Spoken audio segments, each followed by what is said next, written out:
కాళేశ్వరం అంటే ఏంటిది అనేది ఇప్పుడు చూపెడతా, మీరు అర్థం చేయించండి వాళ్ళకు, తప్పులేదు. అందుకే మీకు మరి రోజు గీసి చూపించండి అని చెప్పమని. నాకు 27 ఏళ్ళ శ్రమ అన్నది నీళ్ళ మీద, వాళ్ళంతా దాని మీద పని చేయలేదు. ఇప్పుడు అరగోపాల్ గారు పౌరకుల మీద చేశారు, అందరం ఆరాధిస్తాం ఆయనను, గొప్ప నాయకుడు.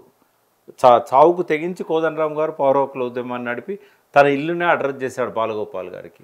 తెలంగాణ ఉద్యమంలో కూడా వారి శ్రమను ఏం తక్కువ చేయం, కానీ నీళ్ళ మీద అవగాహన పెంచుకోలేకపోయారు.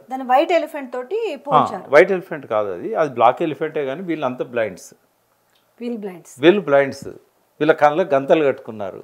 వీళ్ళు ఏం చేస్తారు, ఒక ఆయన ఏమో ఈపును పట్టుకొని కాళేశ్వరం గోడలాగా ఉందంటారు, ఒక ఆయన కాళ్ళను పట్టుకొని స్తంభంలాగా ఉందంటాడు, ఒక ఆయన చెవులు బట్టి డొప్పలాగా ఉందంటాడు, ఇంకో ఆయన తొండం పట్టుకొని ఇది పొడుగు పాములాగా ఉందని అంటాడు, ఒక ఆయన జడ పట్టుకొని ఇది జడలాగా ఉందంటాడు తోక పట్టుకొని. ఇది పరిస్థితి కాళేశ్వరంది.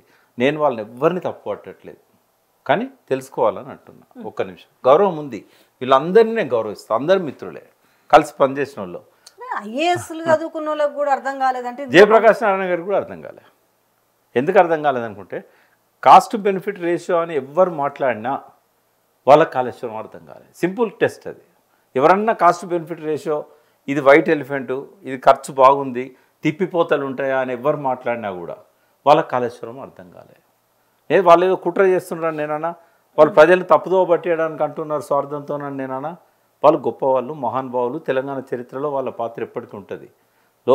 జయప్రకాష్ నారాయణ కూడా చరిత్రలో స్థానం ఉంటుంది, ఐఏఎస్ అధికారిగా త్యాగం చేశాడు ప్రజల కోసం.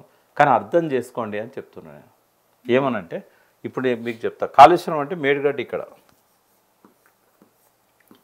మేడిగడ్డ అనేది ఫస్ట్ డ్యామ్ గోదావరి మీద, కానీ ఇది గుండెకాయ కాదు, కాళేశ్వరానికి గుండెకాయ కాదు, కాదు కాదు కాదు. ఎందుకంటే దీని అవసరం ఎప్పుడు ఉంటుందంటే, మనకు నవంబర్ నుంచి మనకు ఉండేది మే వరకు, నవంబర్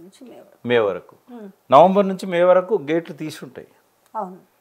కాబట్టి మనకు మేడిగడ్డ అవసరమే లేదు. నవంబర్ లోపే గేట్లు క్లోజ్ ఉంటాయి. నవంబర్ నుంచి మే వరకే గేట్లు క్లోజ్ ఉంటాయి. ఏప్రిల్ వరకు అనుకో, మేలో కొన్ని పనులు చేసుకోవాలి కాబట్టి ఏప్రిల్ వరకు.